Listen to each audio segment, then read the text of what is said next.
Sure 100 টাকা ভাইয়া। কোনটা আপু? হ্যাঁ হ্যাঁ হ্যাঁ হ্যাঁ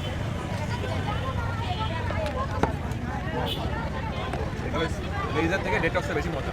হ্যাঁ ঝাল দিব ভাইয়া? ঝাল কম, বাচ্চা তো। একদমই দিব না?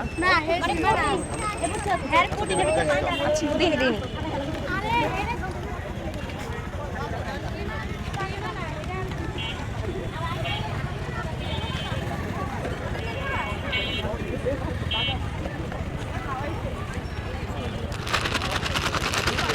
কত লাগলো? 100 টাকা করে ভাইয়া, যে কোনোটা চুজ করতে পারবেন। যে কোনো ফ্লেভার নিলে 100 টাকা ভাই। হ্যাঁ হ্যাঁ দেখেন ভালো লাগবে ইনশাল্লাহ। হ্যাঁ হ্যাঁ দেখেছি।